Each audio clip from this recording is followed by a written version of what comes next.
ആസ്വാദനക്കുറിപ്പ്. K R. മീരയുടെ ആരാച്ചാർ എന്ന novel. K R. മീരയുടെ ആരാച്ചാർ മലയാള നോവൽ സാഹിത്യത്തിലെ ഒരു ശ്രദ്ധേയമായ രചനയാണ്. 2012 ഈ നോവൽ പ്രസിദ്ധീകരിച്ചത്. ബംഗാളിലെ കൊൽക്കത്തയുടെ പശ്ചാത്തലത്തിൽ ഒരു ആരാച്ചാർ കുടുംബത്തിൻ്റെ കഥ പറയുന്ന ഈ നോവൽ വായനക്കാരനെ അത്യധികം ആകർഷിക്കുന്ന ശക്തമായ പ്രമേയവും ആഖ്യാന ശൈലിയും കൊണ്ട് ശ്രദ്ധേയമാണ്. 751 പേരെ തൂക്കിലേറ്റിയ 88-കാരനായ ഫോണിഭൂഷൺ വൃദ്ധ മല്ലിക്, അയാളുടെ മകൾ ചേതന മല്ലിക് എന്നിവർ മുഖ്യ കഥാപാത്രങ്ങൾ. BC 400 മുതലുള്ളവരുടെ കുടുംബ പരമ്പരയെക്കുറിച്ചും ഓരോരുത്തരും കൊലപ്പുള്ളികളെ തൂക്കിലേറ്റുന്ന രീതിയിലെ വ്യത്യാസങ്ങളുമൊക്കെ ഇതിൽ വിവരിക്കുന്നു. ബംഗാൾ ഭരിച്ചിരുന്ന രാജാക്കന്മാർ, സുൽത്താൻമാർ, അവരുടെ സമയത്ത് ആരാച്ചാർ ജോലി നിർവഹിച്ചിരുന്നവർ, ബംഗാൾ വിഭജനം ഒക്കെ ഇതിൽ കടന്നു വരുന്നു. 88 വയസ്സായ ഫോണിഭൂഷൺ മല്ലിക് തനിക്ക് ശേഷം തൻ്റെ മകളെ ആരാച്ചാറായി നിയമിക്കാൻ വേണ്ടി സർക്കാരിനോട് അപേക്ഷിക്കുന്നതും അവരെ സഹായിക്കാൻ വരുന്ന സഞ്ജീവ് കുമാർ മിത്ര എന്ന പത്രപ്രവർത്തകൻ്റെ ശ്രമങ്ങളുമാണ് കഥയുടെ പ്രധാന ഇതിവൃത്തം. തൂക്കിക്കൊന്ന പ്രതിയുടെ ബന്ധുക്കൾ മല്ലിക്കിൻ്റെ മകനെ ആക്രമിച്ച കൈകാലുകൾ വെട്ടിമാറ്റുന്നതോടെ തൻ്റെ പരമ്പര നിലനിർത്താൻ മകളെ ആ ജോലിക്ക് വിടേണ്ടി വരുന്നു. വളരെ കാലത്തെ ഇടവേളയ്ക്ക് ശേഷം ഒരു വധശിക്ഷ നടപ്പാക്കേണ്ടി വരുമ്പോൾ മാത്രമാണ് ഒരു ആരാച്ചാർക്ക് കാര്യമായ പ്രതിഫലം കിട്ടുന്നത്. അല്ലാത്ത സമയത്ത് തുച്ഛമായ സഹായം മാത്രമാണ് സർക്കാർ നൽകുക. അതുകൊണ്ട് തന്നെ തൻ്റെ അവസാന തൂക്കിക്കൊലയ്ക്ക് പ്രതിഫലം ചോദിച്ചു വാങ്ങാൻ ശ്രമിക്കുന്ന മല്ലിക്കിനെയാണ് നാം ഇവിടെ കാണുന്നത്. ഒപ്പം ആ ജോലിയിൽ തൻ്റെ മകളെ സഹായിയായി നിർത്താനുള്ള അനുവാദവും അയാൾ ചോദിക്കുന്നു.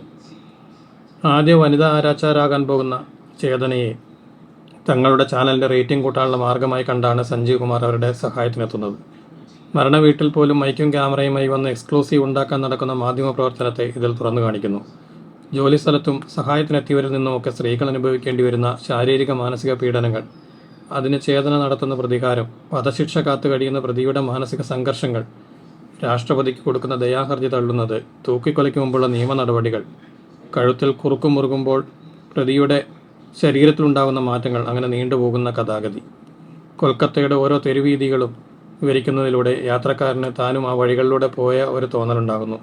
വധശിക്ഷ കൊണ്ട് സമൂഹത്തിലെ തെറ്റുകൾ കുറയുമോ എന്ന ചോദ്യവും വധശിക്ഷയ്ക്കെതിരെ മനുഷ്യാവകാശ പ്രവർത്തകർ നടത്തുന്ന ശ്രമങ്ങളും കഥാകാരി ഉയർത്തി കാണിക്കുന്നു.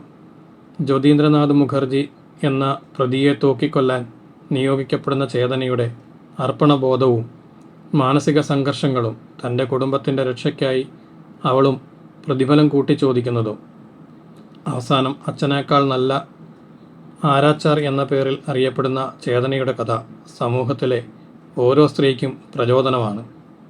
തൊഴിലിൽ സ്ത്രീ പുരുഷ ഭേദമില്ലെന്ന സന്ദേശവും ഈ നോവൽ നൽകുന്നുണ്ട്. ഈ നോവൽ കെ.ആർ. മീരയ്ക്ക് നിരവധി പുരസ്കാരങ്ങൾ നേടിക്കൊടുത്തു.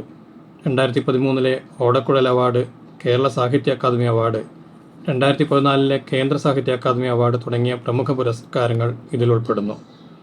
ഹാങ് വുമൺ എന്ന പേരിൽ നോവൽ ഇംഗ്ലീഷിലേക്ക് മൊഴിമാറ്റം ചെയ്യപ്പെടുകയും ശ്രദ്ധ നേടുകയും ചെയ്തു.